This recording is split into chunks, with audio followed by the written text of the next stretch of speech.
Some stadium names come from million-pound sponsorships, others come from streets or farms. You've said these names for years, but most fans have no idea why they're actually called that. Here's how 20 Premier League stadiums got their names.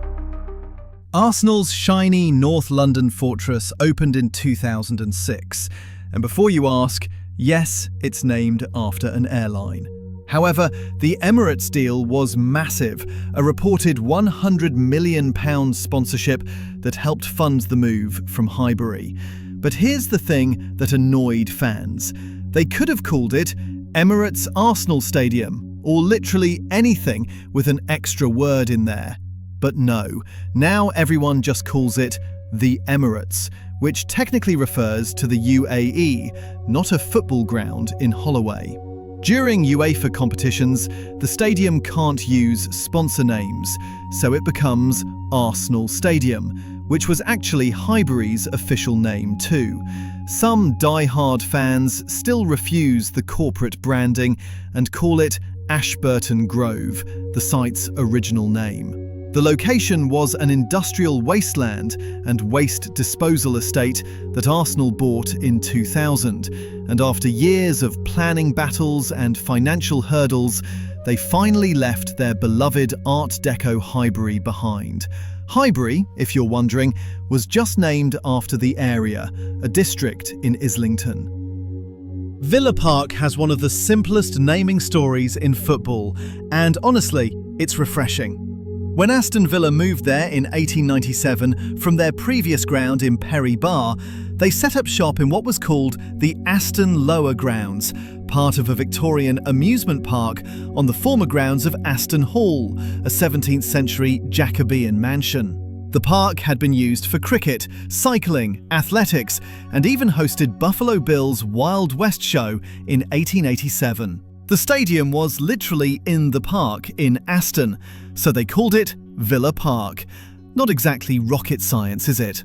Interestingly, when it first opened, some referred to it as the Aston Lower Grounds, but Villa Park quickly stuck and has remained unchanged for over 125 years. No corporate sponsors, no gimmicks, just a proper English stadium name that stood the test of time. It's now the 11th largest stadium in England and has hosted more FA Cup semi-finals than any other ground. A proper football cathedral. The Vitality. The stadium with more identity crises than your average teenager. Officially, it's the Vitality Stadium, thanks to a sponsorship deal signed in 2015. But absolutely everyone still calls it Dean Court. So where does Dean Court come from? In 1910, the Cooper-Dean family gifted Boscombe FC, as they were then known, a piece of land that was basically an old gravel pit. The ground was named Dean Court in honour of the family, specifically James Edward Cooper-Dean, the local benefactor who made it all possible. The pitch wasn't even ready for the start of the 1910-11 season, so players had to change in a nearby hotel. The stadium was completely demolished and rebuilt in 2001, with the pitch rotated 90 degrees. And that's when the sponsorship circus began. First, it was the Fitness First Stadium, then the Seward Stadium, then Gold Sands Stadium, and now Vitality. The club even floated using a completely different design with cherries on it as a potential rebrand. Despite all this corporate branding, proper fans still call it Dean Court, and probably always will. Brentford's new ground is officially the Gtech Community Stadium, named after British technology company Grey Technology Limited, in a deal signed in 2022. But the story of why Brentford needed a new stadium at all is far more interesting. For 116 years, Brentford played at Griffin Park, which was famous for being the only English league ground with a pub on each corner. Griffin Park's name came from the Griffin, featured in the logo of Fuller's Brewery, which once owned the orchard where the stadium was built. but Griffin Park was hemmed in by houses and expansion was impossible. Brentford first tried to move in 1973, then again in 2002, and it wasn't until they bought the Lionel Road site in 2012 that things actually got moving. The new stadium, finished in 2020, is located in a triangle of railway lines next to Kew Bridge Station. It's officially called Brentford Community Stadium because it's designed to serve more than just football, doubling as home to London Irish Rugby Club. The community bit is genuine, not just marketing fluff, though most people just call it the Gtech now that sponsorship's in place. Brighton's home is officially the American Express Community Stadium, but everyone just calls it the Amex. The naming rights were sold to American Express, the credit card company, who have corporate headquarters in Brighton. It's one of those rare sponsorship deals that doesn't feel completely soulless, because Amex actually has legitimate ties to the city. The stadium opened in 2011 after Brighton spent years ground sharing at Gillingham's Priestfield Stadium and then playing at the Withdean Stadium, an athletics track that was absolutely miserable for watching football. Before that, Brighton played at the Goldstone Ground from 1902 to 1997, named simply because it was located on Goldstone Lane. The Amex sits in Falmer, and the site was chosen after years of planning battles and local opposition. The bowl-shaped stadium was partially built into the South Downs, which is why it has that distinctive sunken look. Some fans call it Falmer Stadium or just Falmer after the location, but Amex has pretty much stuck. Turf Moor is one of those beautiful, old-school stadium names that just sounds right. Burnley have played there since 1883, making it one of the oldest continuously used grounds in English football. The name comes from the fact that the site was literally a moor where turf was cut, basically peat extraction. The area was known as Turf Moor, and when Burnley built their stadium there, they kept the name. No sponsor, no fancy branding, just honest Lancashire nomenclature. The club previously played at Calder Vale and then Turf Moor's predecessor site on the same general location. The current stadium has been developed over the decades, but the name has never changed. It's refreshingly straightforward in an era of corporate naming rights, and Burnley have resisted the temptation to sell out. Long may it continue. Stamford Bridge is named after the area where it's located, but the history gets a bit circular. The stadium opened in 1877 as an athletics venue called Stamford Bridge, named after a bridge that crossed a stream called Stamford Creek. The bridge itself was named after a village called Stamford in Lincolnshire. But here's where it gets weird. There was a medieval battle called the Battle of Stamford Bridge in 1066 in Yorkshire that has absolutely nothing to do with Chelsea Stadium. It's just a coincidence. Chelsea FC was actually founded in 1905 specifically to fill the stadium after it was built, which is backwards from how most clubs work. Businessman Gus Mears wanted to make money from his stadium, so he created a football club to play there.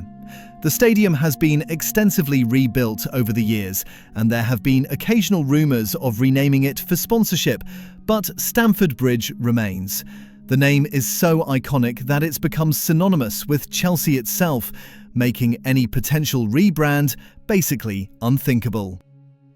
Selhurst Park takes its name from Selhurst, the area of South London where it's located. Palace moved there in 1924, after previously playing at the actual Crystal Palace, which was that massive glass structure built for the Great Exhibition and then rebuilt in South Norwood. The original Crystal Palace burned down in 1936, but the football club had already left by then. Selhurst is just a neighbourhood name, and Park was added because, well, it's a football ground. There's not much more to it than that. What's interesting is that Crystal Palace briefly ground shared at Selhurst with Charlton Athletic from 1985 to 1991, And even more bizarrely, Wimbledon played their home games there from 1991 to 2003. At one point, 3 different clubs called Selhurst Park home.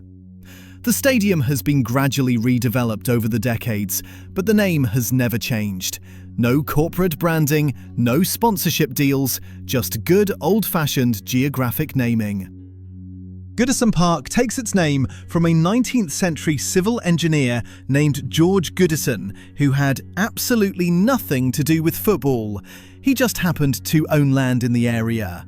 The park part, that's a bit misleading because there was never really a park there. When Everton left Anfield in 1892, yes, Anfield was originally Everton's ground, they moved to a new site in Walton and built Goodison Park, which opened that same year. It was the first major football stadium in England and the first to have 2 tiers. The area was known as Goodison Road, named after George Goodison, and Everton simply adopted that name with Park added on. It's remained Goodison Park ever since.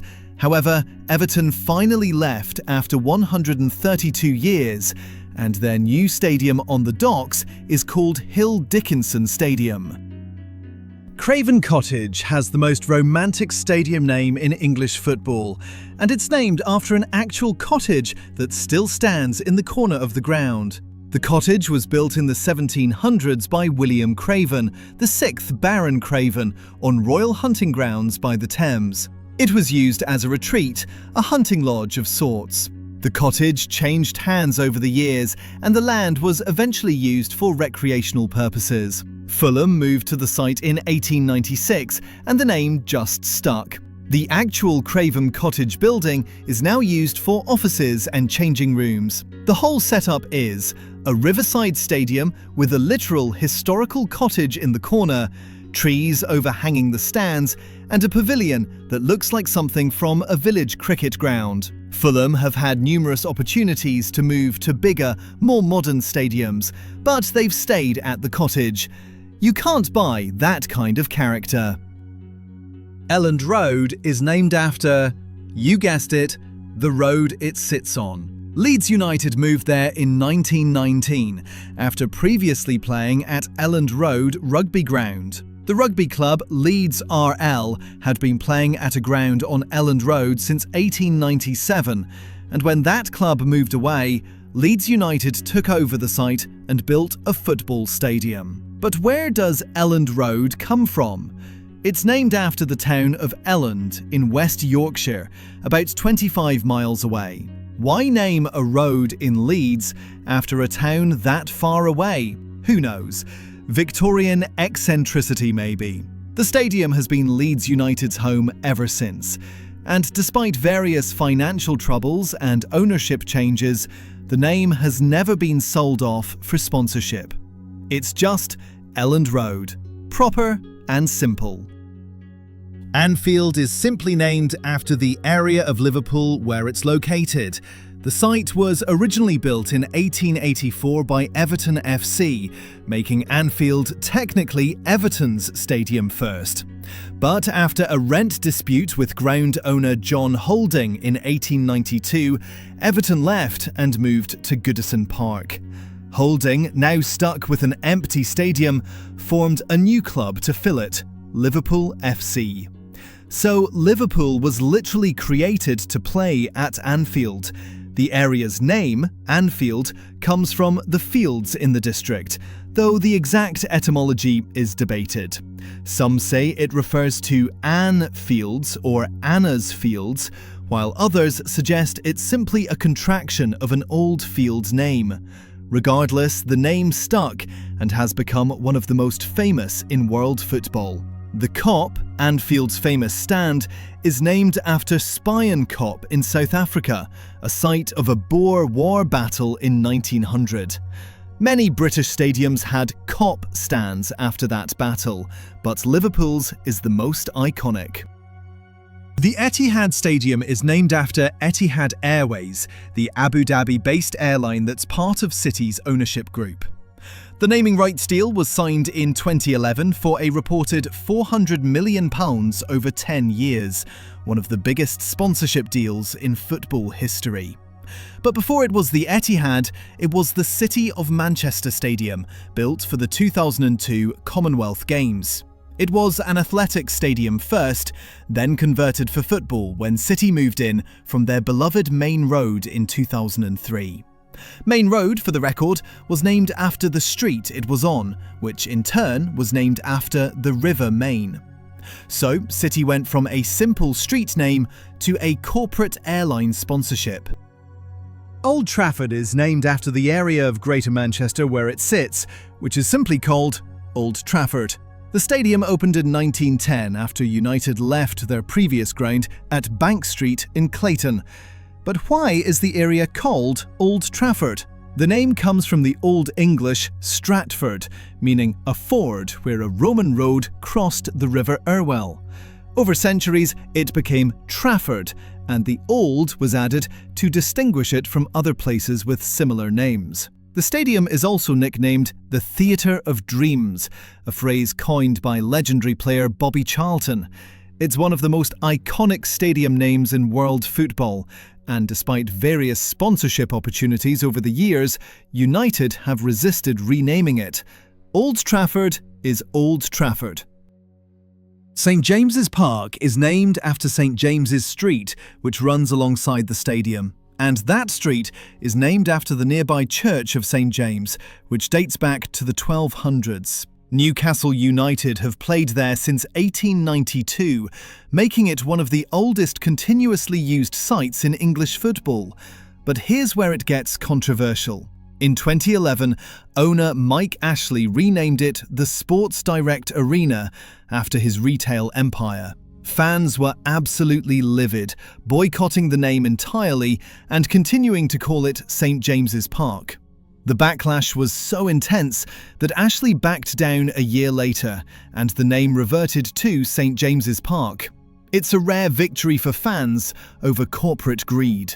The ground is right in the city centre, perched on a hill overlooking Newcastle, and the name is so deeply tied to the club's identity that any future attempts to rename it would likely face similar fury. The City Ground gets its name from its location on the southern bank of the River Trent within Nottingham city limits, as opposed to being in the surrounding county. When Forest moved there in 1898 from their previous home at the Town Ground, they simply called it the City Ground to reflect its position. It's literally the ground in the city. Straightforward, isn't it? What makes it interesting is that it's directly across the river from Notts County's Meadow Lane, making them the closest pair of professional football stadiums in England, separated by just 300 yards and the River Trent. The wavy lines in Forest's badge represent that river. The stadium has been gradually redeveloped over the years, but the name has remained constant. No corporate sponsorship, no renaming, just the City Ground. Now, here's a name with some poetry to it. The Stadium of Light opened in 1997 and is named as a tribute to the region's industrial heritage, specifically the mining past. The site was the former Monk-Wearmouth Colliery, a coal mine, and the iconic Davy safety lamp used by miners was often referred to simply as a light in the northeast. So the name is a powerful connection to the people and history of Sunderland. The connection to Benfica's stadium, Estadio da Luz, is a popular secondary theory, but the official club reason is its reference to the miner's lamp. Sunderland played at Roker Park for 99 years before moving to the Stadium of Light. Roker Park was named after the Roker area of Sunderland. The Stadium of Light has a capacity of around 49,000, making it one of the largest in the country, which is impressive for a club that spent recent years bouncing between divisions. Spurs' new ground, which opened in 2019, is officially called Tottenham Hotspur Stadium, while they search for a naming rights partner. It's a placeholder name, really. They're obviously holding out for a massive deal. And given the stadium cost over £1 billion to build, you can see why they'd want a hefty sponsorship. Before moving to their new home, Spurs played at White Hart Lane for 118 years. That name came from the White Hart pub, a coaching inn that stood on the high road since the 1600s. The pub is still there, rebuilt after being destroyed in World War II. White Hart Lane was such an iconic name that many fans weren't thrilled about the sterile Tottenham Hotspur Stadium placeholder. Some call it New White Hart Lane. Whatever they end up calling it, it'll be a corporate sponsorship name, and some fans will probably ignore it and call it something else anyway. West Ham's move from Upton Park to the London Stadium in 2016 remains one of the most controversial relocations in English football. The London Stadium was built for the 2012 Olympics as the centrepiece athletics venue, and after the Games, it was converted for football use. The name is official because it reflects its role as the primary venue for the London 2012 Olympic Games, now situated in the Queen Elizabeth Olympic Park. The stadium is technically owned by the London Legacy Development Corporation, and West Ham are tenants paying a relatively small rent, which seemed like a great deal until fans realised the sightlines are awful and the running track around the pitch makes it feel like watching football from the car park. Some fans may still refer to it as Upton Park, their old ground named after the Upton Park area in East London. West Ham played there from 1904 to 2016, and it was a proper football ground. The London Stadium was briefly called the Olympic Stadium, and there have been various sponsorship deals floated, but London Stadium is the current official name. Molineux has been Wolves' home since 1889, and the name comes from Benjamin Molineux, a wealthy merchant who owned the land in the 18th century. The site was originally used as gardens and later became a pleasure ground for local residents. When Wolves moved there, they kept the Molineux name. It's one of those stadium names that sounds grand and historic, which it is. Molineux has hosted everything from football to boxing, cycling, and even England international matches back in the day. The ground has been redeveloped several times, most notably in the 1990s, when the old terraces were replaced with modern stands. But through all the changes, the name has remained. No corporate sponsors, no gimmicks, just Molineux. So there you have it, 20 stadiums, 20 stories. Some named after local benefactors, others after geographic locations. A few sold to the highest corporate bidder. If you made it this far into the video, comment below your favourite stadium name.